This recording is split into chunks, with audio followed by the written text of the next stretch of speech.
This is a shoe last.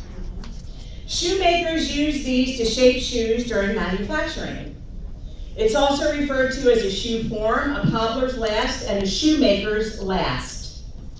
These lasts, and the ones up here, came from Kreider Shoe Factory, where my father served as the president in a family business.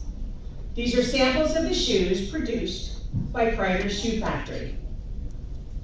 I learned a lot about being built to last from my father.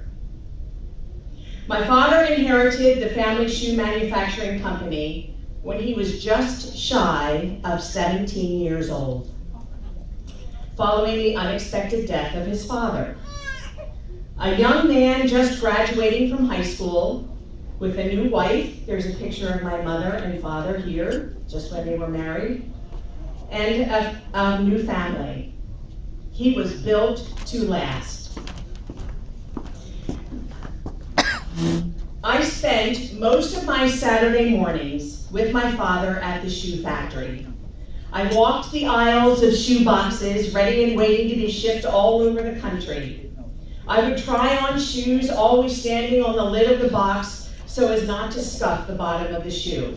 It was a special time, and it was a time I learned firsthand what it meant to be built to last. My father turned around the shoe business. He made it incredibly successful. He was a humble man. He was built to last. It was only a dozen or so years ago that I learned from one of the factory foremen that President Kennedy's children wore Kreider shoes. When I turned 15 years old, my father had me work in the plant of the factory. He wanted me to experience firsthand how hard the employees worked. No one knew that I was the owner, the daughter of the owner. I hated that job. I hated it because it was loud and busy and hot and tedious and really, really stressful. My job was to use a machine to remove the excess glue from the leather bottoms where they connected to the shoe. A foreman inspected every shoe that was done. A rack held all of the rejected shoes. Most of the shoes that I worked on ended up in the donated shoe drive, which is still held to this day. And although I hated that job, I also loved it because I got to see my father in action. My father was an incredible man. He was built to last. My father made it a regular event to leave his office and visit the plant several times a day. I would watch and wonder as he walked through the factory and people would shout out from their machines, "Hello, Mr. Kreider." They would stop what they were doing and shake his hand. Too many times to count, I heard people tell stories of hardship as I watched in wonder as my father slipped his hand into his pocket and discreetly placed some bills in the hand of a tearful and grateful factory worker. There's a picture of my father on the table here, and it's really telling of the time with the Palm cigarettes. I learned a lot that summer. I learned what it meant to be built to last. And though my father died at a very young age of 53 years old, his impression lasted a lifetime.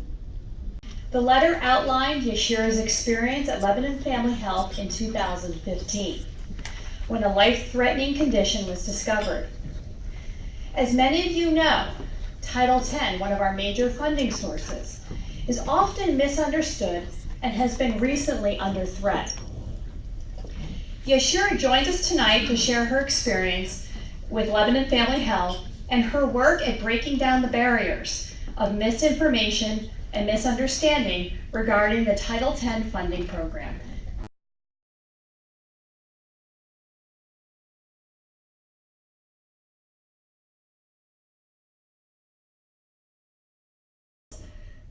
Defunding Title X would be catastrophic.